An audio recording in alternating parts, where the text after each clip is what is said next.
I'm Joey B, and I'm standing on the Appalachian Trail at the Lehigh Gap. Over here is the West Gap, Georgia's that way, and over there is the East Gap, headed towards Maine.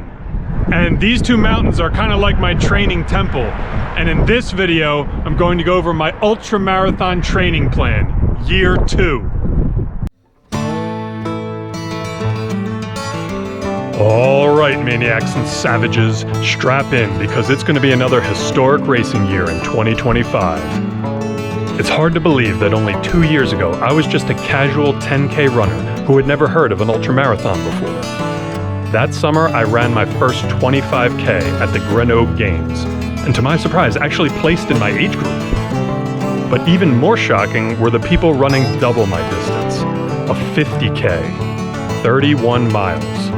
There were 2 races that day. I heard ultra this, ultra that, and I was intrigued, but destiny's call was faint.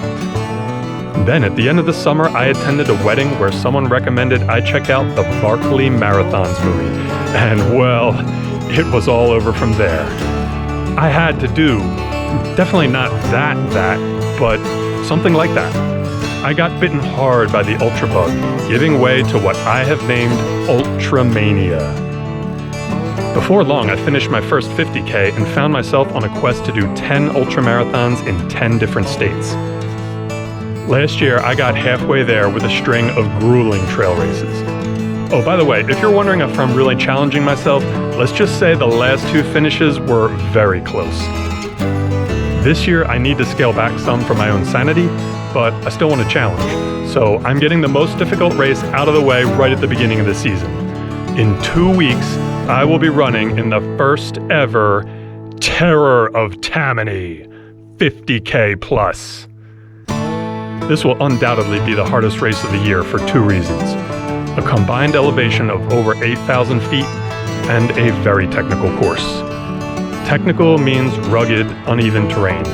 Rocks, roots, all kinds of stuff to run over. Now, I live in the Philadelphia suburbs, so I'm lucky to be able to train on lots of trails with hills. But to be truly ready for a course like this, I need to find the most rugged area I can get my feet on, within a day trip. In my neck of the woods, nothing is more rugged than the Appalachian Trail. And so, a few times a year, on the last day of the last week of my training plan, I return to the Appalachian Trail at the Lehigh Gap for an 18-mile trail run. Up and down both mountains twice, well over 4,000 feet of elevation. Finally using my trekking poles again. But most importantly, they are all slow, hard miles. All of this creates the conditions of the ultra. By the time I emerge from this temple, I'm ready for anything.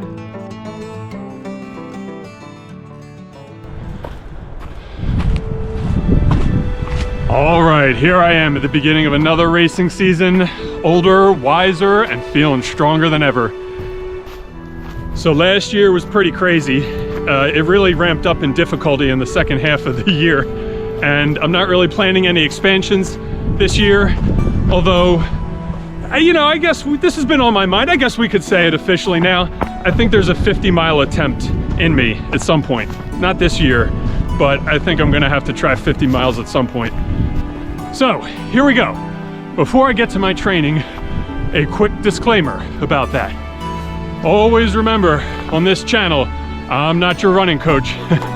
This is not the one-stop shop for all your training needs. I think what this channel does best is to show races and get an in-depth look at the course and the total ultramarathon experience.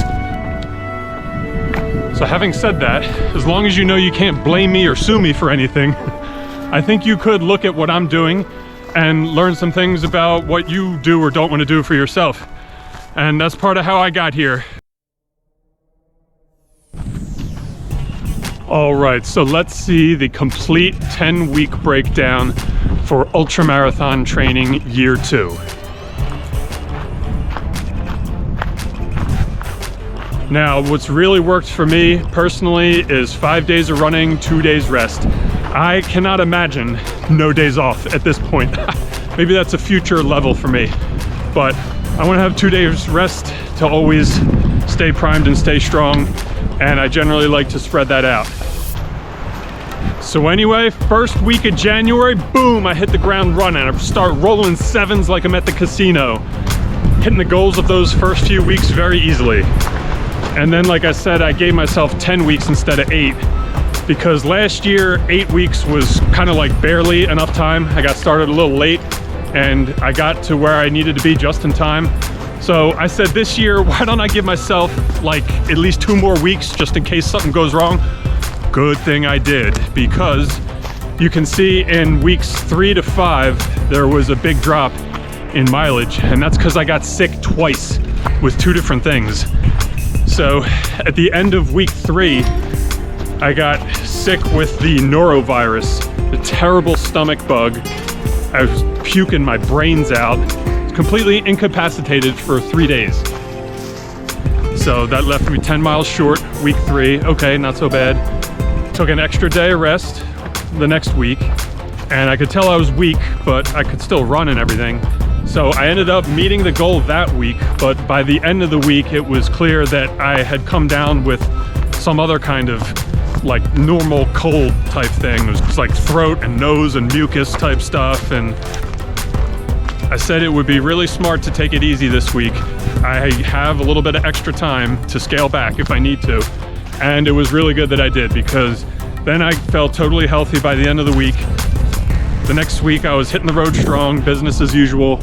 And then from there started to get into the 40s and 50s. And that's when I started to feel the transformation. I've already gone through the first, second, and third transformations. I feel like I'm in final form now.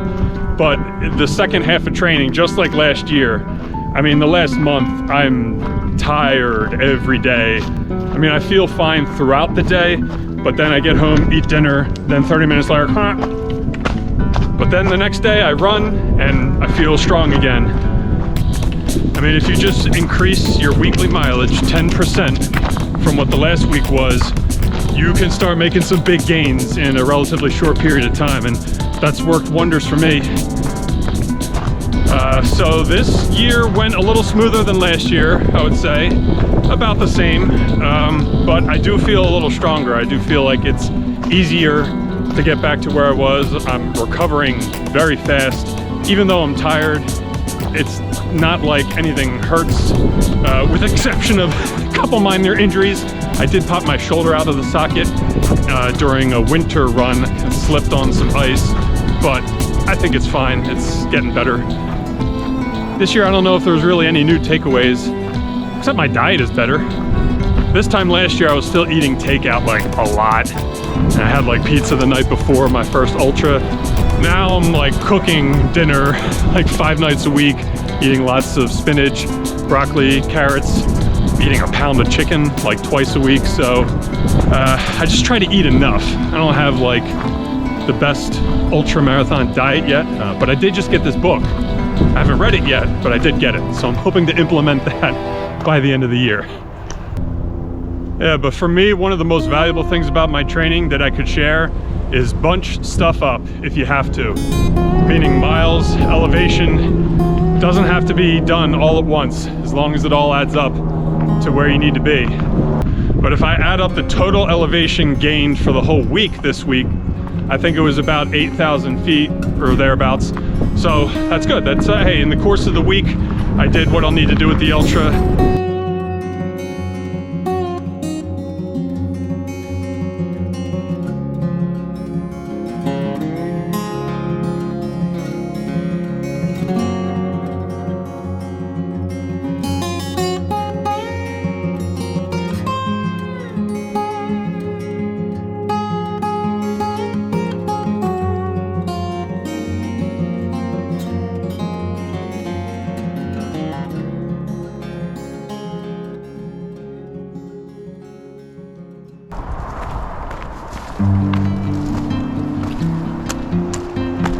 Now remember, this next race is called Terror of Tammany, which means it's gonna suck.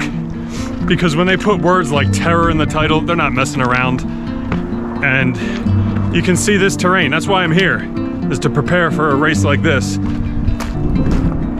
Without question, the hardest race I've ever done was the Macedonia 50K. in Macedonia Brook State Park, Kent, Connecticut. Now that happens to be a few miles from the Appalachian Trail too, so you can see why it's so difficult. So I finished that race, but 30 seconds under the cutoff for an official finish. And I felt okay after. I was pretty banged up, but I wasn't in dire straits or anything. So I feel good about this because it might actually be more difficult than Macedonia, but I'm going to be more prepared this time. There's no distractions. I've been focused on training and nothing else all winter long, and I'm going to be totally trained, totally tapered, and I think I'm going to be ready to go. But this here is always the final step to being ready. It's the next day and I'm feeling not bad actually, not great, but not bad. So this is great because I did this for the first time 1 year ago, and now I'm comparing myself to myself. That's the best way to do it. So last year I felt terrible the next day, and right now I'm at 45%, Koros tells me. So I'm about to go run the last 10 miles. Gonna give myself nice, easy, flat, on pavement run 10 miles. And oh, do you think I really did it? Well, boop, there it is right there, no problem. All right, so let's see ultramarathon training at the Lehigh Gap side by side, last year and this year. Last year was the first year I'd ever done it. I was really taking myself to the next level. This year, sort of rinse and repeat. I want to see where I am at the beginning of this year. Now, I had been back here a few times in between and had done it much faster than that, but I wasn't shooting a video at the time, so that slows it down a little bit, but maybe that was a good thing. Anyway, the big takeaways this year: average heart rate, a good bit lower, time a little lower, calories significantly lower. That's almost 1,000 calories less. So between the calories and the heart rate, what does that tell me? I wasn't working as hard this year to accomplish the same thing. But the biggest thing is the difference in the training load. So last year it gave me a rating of 700, which was massive. It still would be. But this year, only 400. So if the training load is the measure of the impact on my body, this year it was down to almost half of what it was last year. So I feel like that's really significant. I'm very happy with that. That's a big takeaway. That tells me that I'm just in a much better place, much stronger, where I can accomplish the same thing with less work. Well, it feels great to finally be done training after 10 weeks. So there's nothing left to do now except get rest, eat, and then take Mount Tammany's soul 5 times. And that's happening in 2 weeks.